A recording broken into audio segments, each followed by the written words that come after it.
Baik, bismillahirrahmanirrahim. Assalamualaikum warahmatullahi wabarakatuh. Perkenalkan, saya Najma Sakib dari Paralel 1 DPP dengan NIM M040324124. Dan pada video ini, saya akan menjelaskan dan juga mempresentasikan terkait dengan IPB Class Enhancing Edit Mode Feature, yaitu sebuah redesign, project redesign IPB Class yang fiturnya khusus untuk edit mode. Baik, sebelumnya ada table of contents, apa yang akan kita ulik di video ini. Yang pertama ada problem recap dulu, lalu ada ideation dan juga decision making. Selanjutnya ada planning dan juga prototyping, lalu evaluation dan juga recommendations, dan terakhir adalah reflection and summary. Baik, problem recap terlebih dahulu, IPB Class dan juga fitur edit mode sebagai fokus evaluasi usability. Nah, jadi IPB Class ini merupakan platform akademik yang digunakan oleh mahasiswa IPB University untuk mengakses informasi perkuliahan, jadwal, tugas, dan juga aktivitas akademik lainnya. Nah, IPB Class itu berdasarkan pada penjelasan tersebut, maka IPB Class ini bisa kita simpulkan merupakan platform utama yang digunakan dalam pembelajaran. Lalu salah satu fitur yang tersedia adalah fitur edit mode yang ada di pojok kanan yang memungkinkan pengguna untuk mengubah layout dari IPB Class sesuai dengan pada kebutuhannya. Nah, hal ini berarti melibatkan interaksi yang cukup kompleks dibandingkan pada fitur-fitur lain yang dimiliki oleh IPB Class dan juga memiliki hubungan langsung pada aspek usability seperti discoverability, learnability, dan juga understandability. Nah, terakhir, fitur edit mode ini memiliki tingkat kompleksitas yang lebih tinggi dibandingkan pada fitur lain. Sehingga fitur ini dipilih sebagai objek evaluasi untuk mengidentifikasi permasalahan disability yang mungkin dialami oleh pengguna. Oke, baik. Kita masuk pada existing task flow, yaitu move block dan juga reset to default. Baik. Nah, existing task block ini, jadi pengguna ingin mengubah posisi suatu blok pada dashboard dan setelah melakukan perubahan tersebut, pengguna ingin mengembalikan layout ke kondisi awal.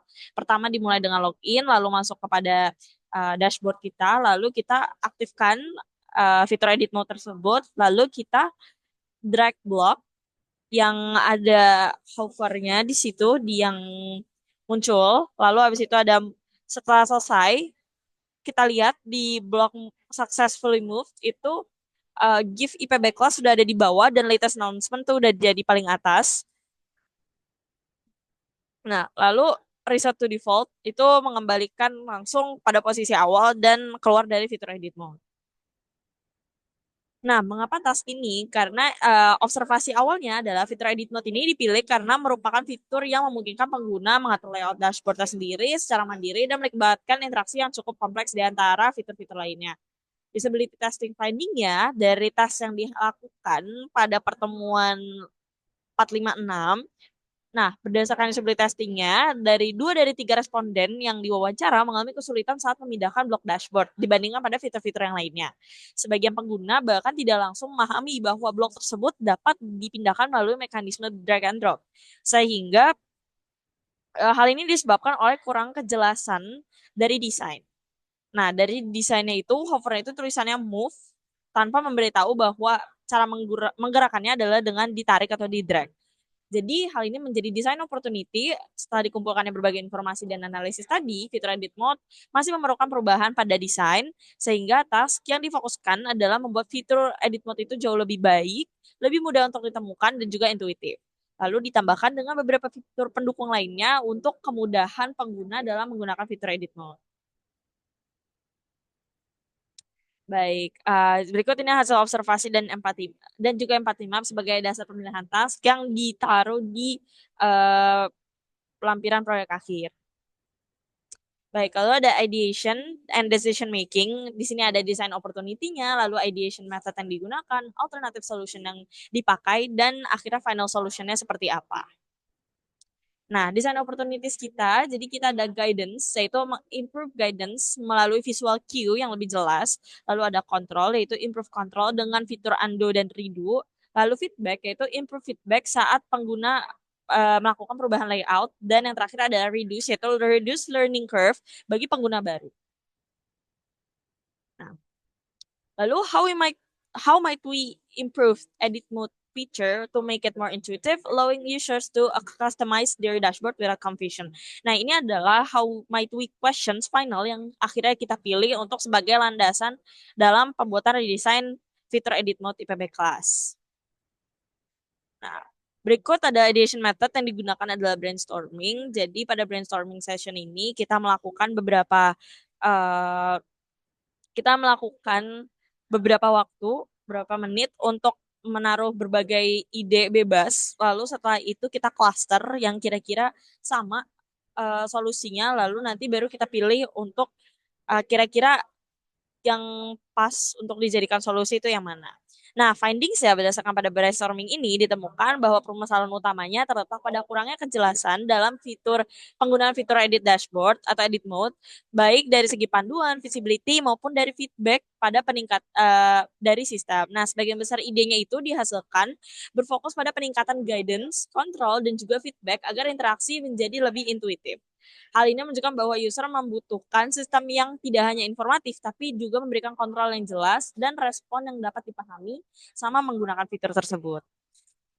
Nah, how were the ideas were evaluated? Nah, kriterianya tuh ada 4. Ada visibility, yaitu dapat diimplementasikan dalam redesign prototype. Lalu impact, yaitu menyelesaikan masalah usability utama. Learnability, membantu pengguna memahami fitur. Dan juga user control, atau memberikan kontrol yang lebih baik kepada pengguna.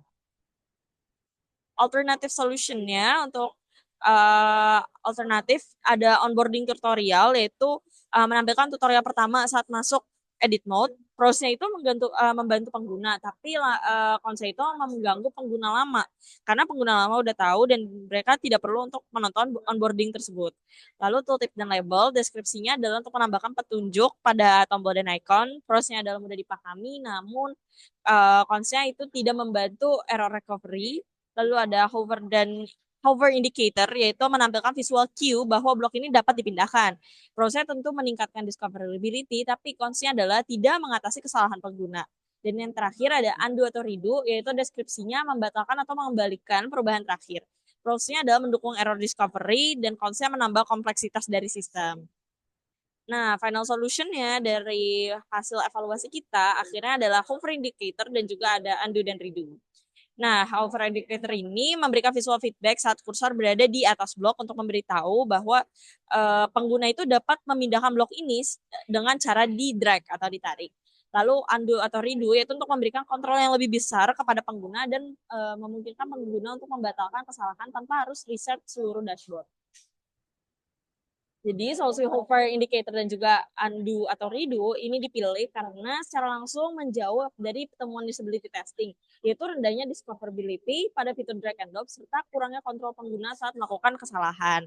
Nah, kedua solusi tersebut mendukung UX goal untuk meningkatkan learnability, understandability, dan juga user control tanpa mengubah alur utama dari fitur edit mode sendiri.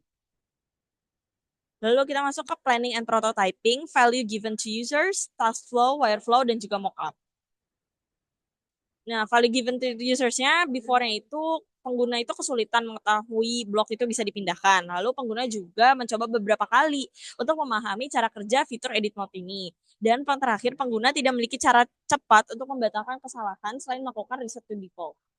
Nah, afternya pengguna dapat lebih mudah mengenali bahwa blok itu dapat dipindahkan melalui visual cue yang jelas. Lalu pengguna memperoleh feedback yang lebih informatif saat melakukan pengeditan dashboard dan pengguna dapat membatalkan atau mengulangi perubahan menggunakan fitur undo dan redo. Value-nya mengurangi kebingungan dari pengguna, mempercepat proses customisasi dari dashboard, dan meningkatkan rasa percaya diri saat mengedit dashboard. Nah, lalu ini adalah task flow dari hasil redesign. Yang pertama ada open dashboard, lalu kita edit mode activated. Before-nya ini hanya dapat diaktifkan melalui memencet toggle. Nah, sekarang dari tulisan edit mode-nya sendiri itu kita bisa mengaktifkan fitur edit mode dan impact-nya memudahkan pengguna untuk menemukan dan juga mengaktifkan fitur edit mode ini. Lalu di move icon yang sebelumnya tombol drag hanya ada ikonnya, cuman icon yang di samping dari tulisan. Lalu afternya diberikan tulisan move, yaitu untuk agar pengguna bisa langsung memahami bahwa blok ini tuh bisa dipindahkan. Dan yang selanjutnya ada move icon. yaitu Hover menampilkan teks move block name pada sebelumnya dan pada setelah redesign, Hover menampilkan teks drag to move. Nah, jadi pengguna itu bisa langsung memahami bahwa blok itu ditarik untuk dipindahkan sehingga meningkatkan discoverability dan juga mengurangi trial and error. Nah, other new features-nya ada undo redo yang memberikan kontrol saat terjadi kesalahan, lalu template dashboard itu mempercepat proses personalisasi dari dashboard dan drag to move indicator yaitu mempermudah pengguna memahami cara memindahkan blok. Nah, value given to users-nya dari personanya sendiri mahasiswa IPB yang ingin mengatur dashboard sesuai dengan kebutuhan. Pain point-nya, satu, tidak mengetahui bahwa blok dapat dipindahkan dengan drag and drop. Solusinya adalah dengan menambahkan label move pada drag handle dan juga menambahkan hover text drag to move. Lalu kedua, kesulitan menemukan cara mengaktifkan edit mode. Solusinya label edit mode dibuat dapat diklik selain toggle. Dan yang ketiga, takut melakukan kesalahan pada saat mengatur layout dashboard. Jadi kita menambahkan fitur undo dan redo, dan yang terakhir tidak ingin mengatur dashboard dari awal secara manual. Nah, kita menyediakan dashboard template yang siap digunakan. Nah, ini ada desain sistemnya yang digunakan untuk redesign edit mode dan juga kelompok 3 dalam redesign IPB class. Nah, oke. Okay. UX principle yang digunakan. Nah, UX principle yang digunakan yang pertama ada visual hierarchy, ada tombol edit mode, move, undo, dan redo yang dibuat yang lebih terlihat saat proses editing. Konsistensi, ada warna, komponen, dan juga interaksi mengikuti desain PBOK yang sudah ada. Affordance, label move, dan juga hover drag to move yang menunjukkan aksi yang dapat dilakukan. Ada feedback, undo, redo, hover step, dan juga pop-up. Lalu learnability, yaitu template dashboard dan label yang lebih jelas. Discoverability, area klik edit mode diperluas dan juga drag handle jauh lebih mudah ditemukan. User control dan juga freedom, undo dan redo yang memungkinkan untuk memperbaiki kesalahan tanpa reset, dan accessibility yaitu menambahkan teks pendukung pada icon sehingga fungsinya tidak hanya bergantung pada simbol visual. Nah, rencana evaluasi dan juga user testing. Tujuan testingnya adalah untuk mengevaluasi apakah pengguna dapat menemukan dan memahami fitur edit mode dengan mudah. Lalu metodenya ada task-based usability testing menggunakan Maze. Partisipannya 3 mahasiswa aktif IPB yang rutin menggunakan IPB Class namun belum familiar dengan fitur edit dashboard. Lalu metriknya adalah learnability, discoverability, dan understandability. Nah, partisipan 3 mahasiswa ini akhirnya expand karena banyaknya partisipan lain yang juga ingin mengikuti sehingga partisipan yang digunakan tidak lagi menjadi 3. Namun pada perencanaannya hanyalah 3. Nah, lalu untuk skenario pengujiannya, metodenya task-based usability testing, platformnya menggunakan Maze, tasknya mengaktifkan edit mode dan juga memindahkan block dashboard. Partisipannya ada 7 mahasiswa IPB, durasinya 3-10 menit dari per partisipan. Kata pelaksananya, partisipan mengakses link Maze secara mandiri dan menyelesaikan task yang diberikan tanpa bantuan fasilitator. Perangkatnya adalah laptop atau PC dan juga browser web, dan data yang dikumpulkan adalah task sukses, waktu penyelesaian, dan juga jawaban dari pertanyaan-pertanyaan evaluasi. Ini ada dokumentasi dari testingnya. Lalu berikutnya adalah user testing result. Dari temuan positifnya, learnability, mayoritas pengguna dapat memahami fungsi dari tombol edit mode. Lalu findability, tombol yang dibutuhkan relatif lebih mudah untuk ditemukan.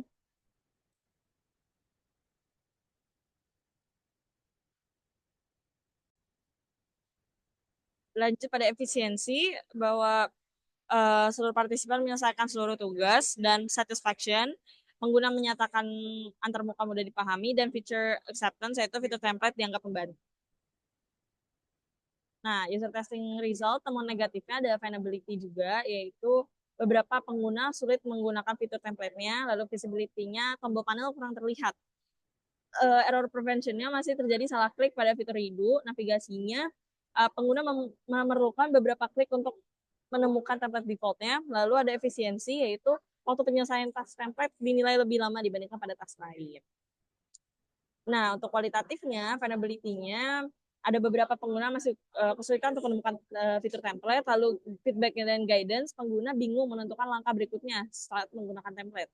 Terminologi istilah logo class terus menimbulkan ambiguitas, lalu visibility, tombol undo dan redo yang kurang tepat, dan discoverability, yaitu sebagian pengguna masih perlu waktu untuk memahami proses drag block. Nah, user testing resultnya berhubungan dengan UX goals, easy to learn, tercapai karena pengguna memahami fungsi tombol dengan skor 5,5 per 6. Lalu easy to find, sebagian besar tercapai, efisiensi juga tercapai, error prevention juga tercapai, tapi sebagian karena Ando dan Rido membantu, namun visibilitas tombol masih harus ditingkatkan. Dan yang terakhir ada user confidence tercapai karena mayoritas tidak melaporkan kebingungan pada fitur yang utama. Oke, rekomendasi perbaikannya. Untuk prioritas yang tinggi adalah meningkatkan visibilitas tombol Anda dan Rido dengan label tes atau posisi yang lebih menonjol dan juga memperjelas fitur template. Lalu yang sedangnya itu menambahkan petunjuk langkah berikutnya dengan serta penggunaan template dan juga mengubah istilah logo kelas menjadi nama yang lebih spesifik. Lalu rendahnya menambahkan visual cue tambahan pada fitur drag and drop. Oke, reflection dan juga summary-nya. Solutions validation berdasarkan pada hasil usability testing yang dilakukan terhadap prototipe redesign dari fitur edit mode IPB class, solusi yang dirancang terbukti membantu pengguna menyelesaikan task menjadi lebih mudah. Lalu seluruh partisipan berhasil menyelesaikan seluruh task yang diberikan dengan success rate sebesar 100% dan penambahan label yang lebih jelas pada fitur drag and drop, tombol, undo atau redo serta fitur template membantu meningkatkan pemahaman pengguna terhadap fungsi yang tersedia pada edit mode. Apakah problem awal berhasil ditangani? Problem awalnya kan tadi ada pengguna kesulitan memahami bahwa blok dapat dipindahkan, fitur yang kurang intuitif, dan juga pengguna yang tidak memiliki kontrol yang cukup. Hasilnya, pengguna berhasil menemukan fitur drag and drop, memahami fungsi pada edit mode dengan baik, pengguna mengembalikan perubahan menggunakan fitur undo dan redo, dan namun masih beberapa ada kesulitan dalam menemukan fitur template, dan pengguna tombol redo yang ditunjukkan dengan tingginya misclick rate. UX goals yang belum berhasil. Discoverability masih tercapai sebagian, learnability sudah tercapai, understandability sudah tercapai, efisiensi tercapai sebagian, dan juga error prevention masih tercapai sebagian. Insight dan juga future plan. Jika proyek ini akan dilanjutkan, maka beberapa pengembangan yang dapat dilakukan pada iterasi berikutnya adalah satu, meningkatkan visibilitas dan juga aksesibilitas pada fitur template, lalu mendesain ulang posisi dan juga tampilan tombol undo atau redo agar lebih mudah ditemukan, menambahkan onboarding dan juga tutorial singkat bagi pengguna, lalu menambahkan fitur drag preview dan juga indikator posisi blok saat dipindahkan, melakukan usability testing dengan jumlah partisipan yang jauh lebih banyak, dengan latar belakang yang lebih beragam, dan juga menguji penggunaan fitur jangka panjang, menguji penggunaan fitur dalam jangka waktu yang lebih panjang untuk mengetahui pengalaman pengguna secara nyata. Lalu melalui proses design thinking, saya memahami bahwa permasalahan pengguna itu tidak hanya selalu memerlukan perubahan yang sangat besar pada sistem. Namun pada kasus ini ternyata sebagian permasalahan itu berasal dari kurangnya petunjuk visual dan kurang jelasnya affordance pada antarmuka. Dan hal ini sering dianggap bahwa hal yang mudah atau simpel. Namun ternyata perubahan sedikit itu sangat mengubah persepsi user dan membuat user lebih mudah untuk menggunakan fitur tersebut. Padahal dari tasknya sendiri tidak ada perubahan, hanya ada perubahan sedikit pada mungkin visual cue dan lain sebagainya. Nah, tahapan observasi, usability testing, dan ideasi membantu menemukan akar masalah yang sebelumnya tidak terlihat dari sudut pandang saya sebagai perancang. Perubahan kecil seperti perbaikan label, hypertext, dan juga penambahan fitur ternyata memberikan dampak yang cukup signifikan, walaupun perubahannya adalah sangat sederhana. Terima kasih banyak atas perhatiannya, dan Assalamualaikum warahmatullahi wabarakatuh.